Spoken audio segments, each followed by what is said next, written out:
Hello, in this video I'm going to show you how you can perform the hard reset of your Baseus Bowie M2 Plus.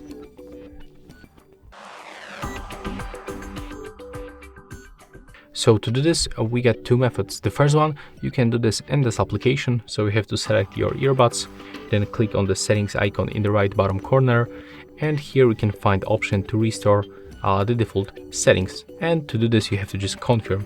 But there's also the second way. You can open this charging case, put them inside just like that, and you have to use this button. It's located on the back of the charging case, and you have to click and hold it with the case open for like 5 seconds. Take a look on this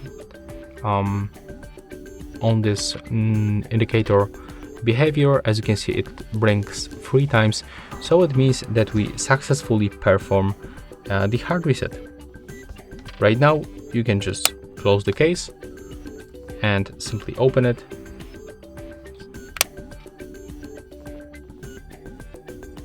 We can open this Bluetooth settings. As you can see, we are not connected anymore. So when I take them out of this charging case and try to select them, I will get the new pairing request. So it means that we successfully restore all default settings. And yeah, that's all for this video. Hope you like it.